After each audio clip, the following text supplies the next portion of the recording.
I have to do a voiceover for this video because the background noise in the swimming pool made some parts unintelligible. This is a submission on lifeguard fitness to the National Lifeguard and Royal Lifesaving Societies, possibly to be incorporated in training or examination standards. I'm under a diving board. You can see there's a 5-meter tower behind me, so everybody knows how deep this water is.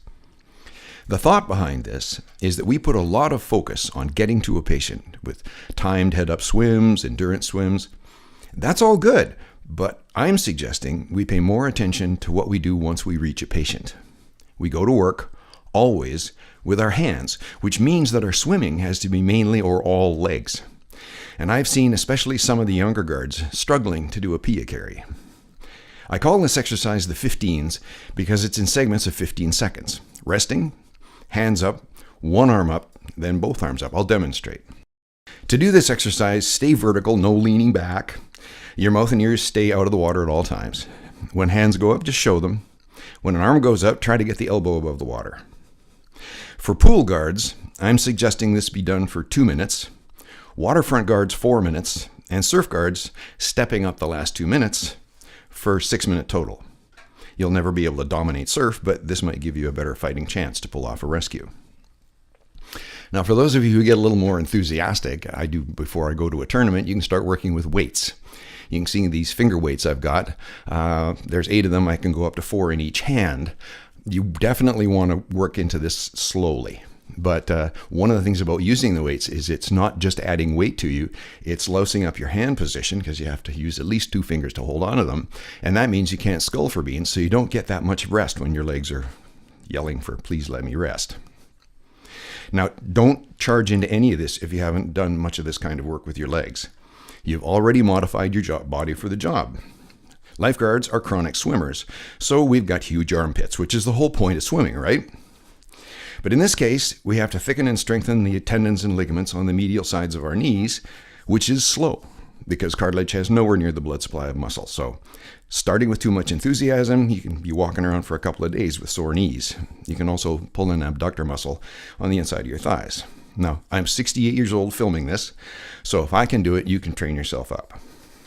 So, time to start the exercise with 15 seconds of rest, my favorite way to start a workout. Now, you can't do whip kick for this.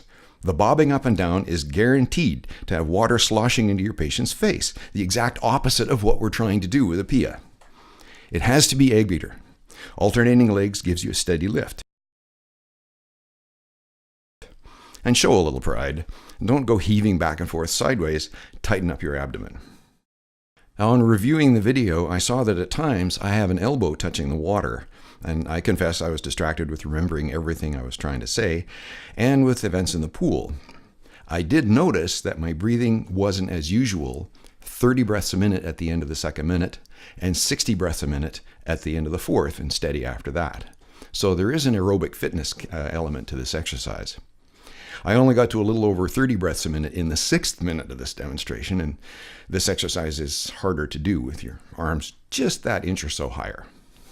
The easiest way to make sure that your elbows are clear of the water is just to clasp your hands on the top of your head. While doing the swim, I wanted to talk about one other thing. In 40 years of lifeguarding, I've been grabbed badly twice. The worst one when I was off duty, so no rescue can, no backup. Tide was rolling in and moving a couple of kids over every time they'd take a step, so the 4-year-old went off the end of a sandbar, and when the 6-year-old tried to grab him, she went in too. There was an eddy about 300 yards wide at that spot carrying them out, so by the time I got to them, we were well offshore and moving, and I had 8 little arms and legs wrapped around my head and neck. I had to lift them up, take a breath, sink back under and bulldoze, and repeat until I got out of the current and could turn towards shore. Now, I didn't have to think about any alternative actions because I knew I could pull it off. But from other rescues, I've learned that if you ever make a decision about the alternatives, if one more thing goes wrong, even if you don't have to carry it out, every rescue worker in the world will tell you that in that case, you have to make that decision. It's what you're trained to do. It's the only thing that makes any sense. What they won't be able to do is make you like yourself afterwards. You may learn something about yourself that you didn't want to know. Doesn't fit with the movie. We're all playing inside our own heads about who we are and what we stand for. And that's, I repeat, even if you don't have to carry out such a decision. You don't want to put yourself in a position where you have to think about hurting those kids. So take lifeguarding seriously. Prepare yourself as best you can. And even if someday things go terribly wrong, at least you won't carry the extra load of guilt from knowing you could have been more prepared. So the 15 exercise is meant to contribute to public safety, your safety, and frankly, your own mental health. Finally, the reason that I had legs for the rescue I've described was not from doing the 15s, it was from playing water polo, which I heartily recommend to every working lifeguard. A scrimmage is a series of simulated body contact rescues, the most difficult and dangerous thing we do in the water. Your swimming is all head-up sprints, so you can keep track of the play, or fix on where the patient went down so you know where to dive. You're constantly being splashed and grabbed. Your reactions to the touch becomes instantaneous, twisting and yanking to get free. And all the jumping to block shots, pass and catch and shoot, and the big kick every time you start a sprint, that gives you the abdomen and legs for the toes and carries and for working with your hands. Plus, it's fun. Being chased or trying to catch somebody is way better inspiration to work your heart out than churning back and forth counting the tiles on a pool bottom. So that's the idea.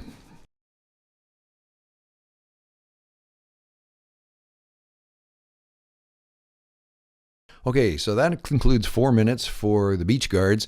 Want to step it up for surf guards now for 2 more minutes, and that's going to be 15 seconds with both hands in the water, resting, and then 15 seconds, both arms up. 15 seconds down, 15 seconds up. So suck it up, guys. If you want to sit through the rest of this demonstration, I know it's boring, but I'll do another bit of some of my advanced swimming technique at the end.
I'm sending this out first to lifeguards and ex-guards known to me and whose opinions I trust. You got my email. Please get back to me if you think I forgot something or made a mistake or this is too tough or too lightweight. And in the meantime, keep 'em breathing, everybody. Got to practice my backstroke.